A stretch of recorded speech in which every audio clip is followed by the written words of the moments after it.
Donald and Douglas are a pair of Caledonian goods engines that work on the Scottish region of British Railways. They are kept busy and work hard together, often double-heading trains. Although they were friendly, the other engines were wise to not get on their bad sides, as they would give rather horrific threats if anyone did. Whether they meant these threats or not has yet to be determined. Since the early 50s, diesel locomotives became more common on BR. At first, no one thought much of it. However, over time, they soon realised that diesels weren't just here to improve the railways. They were here to replace. One of these was a Class 42 warship that came from a factory in Barrow. He was simply referred to as Diesel 5 and was allocated to the same shed Donald and Douglas resided in. I see this place has yet to be rid of oversized kettles, he said disapprovingly. I hope that's not the only attitude you have, snapped Donald. If it is, you won't last long here. Are you threatening me, 57646? Don't you dare call him by his number, interrupted Douglas. He has a name, just like any proper engine. Unlike you. Don't talk to me like that. I'm the future of the railway, and you and your kind are dying out. Show me some respect. We only give respect to those who give it back, and you have shown no such thing since arriving. Before the engines could exchange any more insults, Diesel 5 was called to pull a goods train and left. The twins were furious. Who does that shoebox on wheels think he is? What should we do? Pondered Douglas. I'm not sure. He's only given words so far, but if he does something to us or anyone else, then we'll think of something.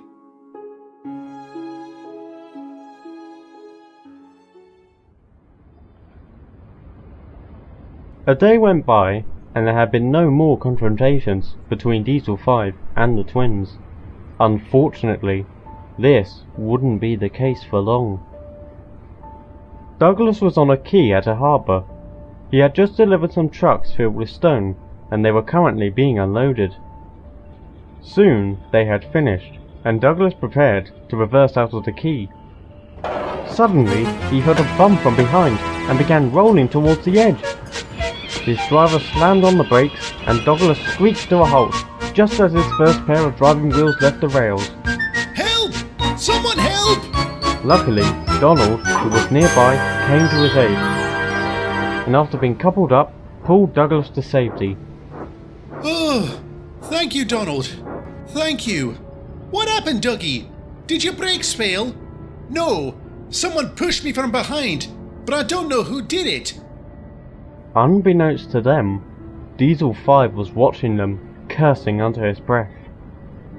Damn, I was so close to getting rid of him. Later, the twins were resting on a siding, still shaken over what happened. Douglas decided to take his mind off it by surveying his surroundings. He noticed a little tank engine sleeping in an open shed. All of a sudden, it was bumped from behind and began rolling down the line towards a quay. Both twins were shocked, and as Douglas watched on, unable to move in time, Donald looked back at the shed. There, standing at the back, was Diesel 5, smirking. Before anyone could say anything, the tank engine rolled towards the edge of the quay and plunged into the deep, cold sea. None of the cranes were long enough to pull the little tank engine from the water, and even though they could call one that was, it would be far too late when it arrived. The engine was lost forever. Donald and Douglas didn't know what to think. On one half, they were sad for the loss of that engine, but on the other hand, they were enraged. So you saw Diesel 5 behind the shed? Douglas asked. Aye, we both heard a bump when that engine began moving. I think we both know what happened. Then, both twins noticed something. On a distant siding, Diesel 5 was watching the sea and all the boat cranes with a massive grin on his face. It was now obvious. He had killed that poor little tank engine, and earlier he tried to do the same to Douglas.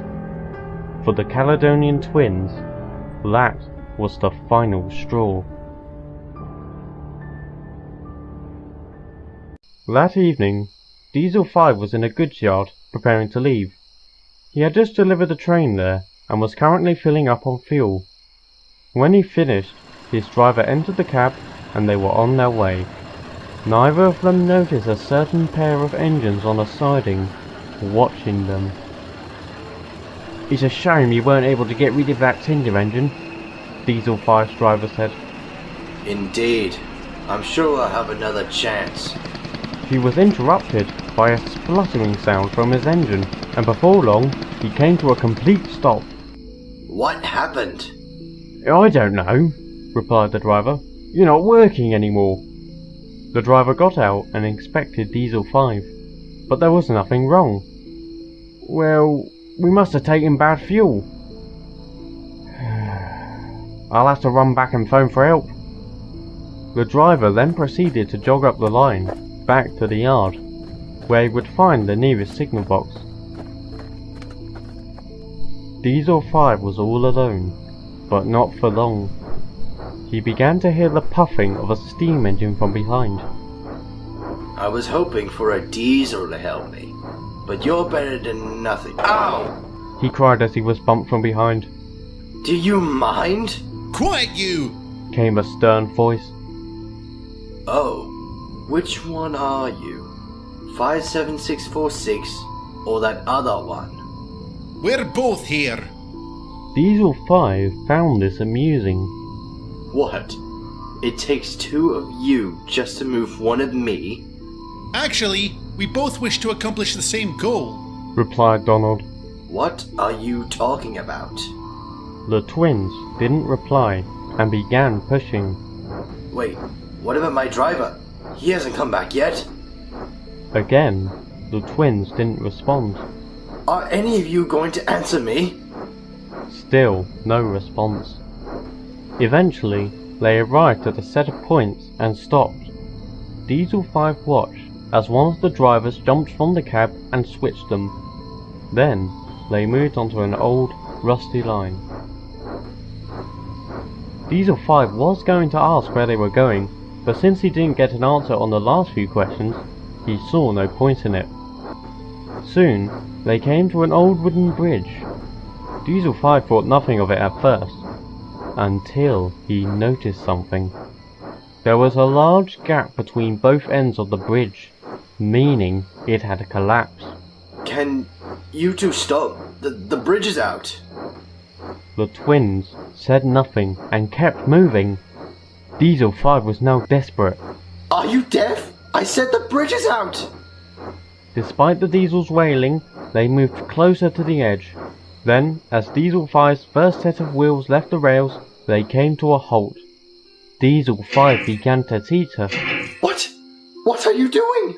Tell me, Buzzbox, how does it feel teetering over the edge? Donald questioned. How does it feel knowing you could fall? What do you think it feels? It's bloody terrifying! Now pull me back! Now you know how I felt when you tried to push me off the quay. Not to mention that tank engine you sent flying into the bloody sea. Diesel 5's mouth dropped. How did you know? Did you think no one would notice the way you reacted to that engine's death? Donald answered. You might have hidden from the workers and manager, but you didn't hide from us. So we decided to make sure you can't harm anyone else. Of course, we had to get you to a standstill, added Douglas. So we contaminated the fuel in that goods yard with our water. Considering the length of the journey home, we knew you couldn't get back without taking some more. This was all planned? Please, I swear it was an accident. I never meant for that engine to fall in the ocean. I thought his brakes were... Don't give me that rubbish! Bellowed Douglas. As Donald said, we saw your reaction. That big grin on your face when the engine was announced dead. Your intentions were clear, and you achieved them. And you claim you're doing better? If I fall, the blood will be on your buffers. You're attempting murder! Murder! Then, Diesel 5 heard the cracking of wood beneath him. He soon realised that this bridge wasn't designed for engines his weight. Donald and Douglas wisely moved back onto land. Murder, you say? Well, how is it murder if the victim in question committed murder himself? Aye. You see, Diesel 5, this isn't murder. This is punishment!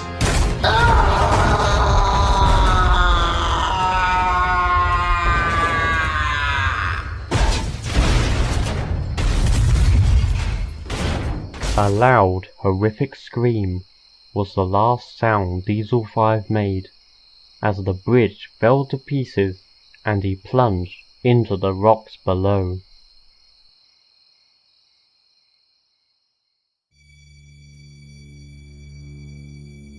No one ever did find out about the acts Donald and Douglas committed on that night, but Diesel 5's absence didn't go unnoticed.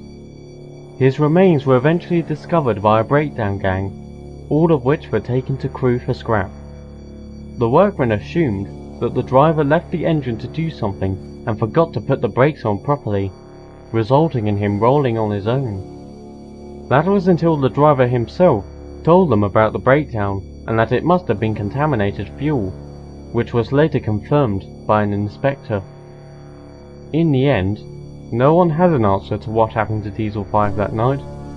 At one point, he was on the main line, and the next, at the bottom of where a bridge once stood. Shortly after the incident, some shocking details regarding Diesel 5's life on BR were recently uncovered. After hearing reports from eyewitnesses, Donald and Douglas discovered that tank engine at the harbour was the 5th victim to Diesel 5. He was the cause of the deaths of 4 other steam engines, either by being pushed into the ocean or down large hills.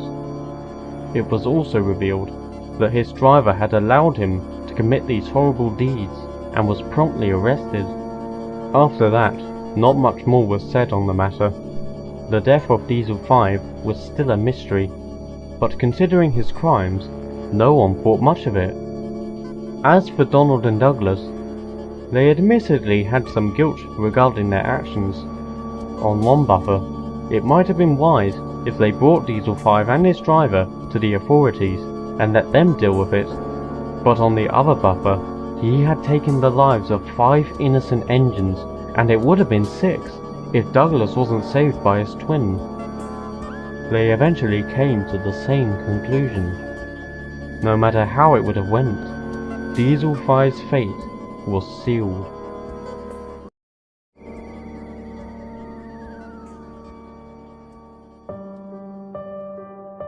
Donald and Douglas remain hard-working to this day, and often work together. Despite their stern attitudes, they do show themselves as good-hearted and are friends to many. However, some engines are quick to warn others. If you ever encounter a pair of Caledonian twins known as Donald and Douglas, whatever you do, do not piss them off.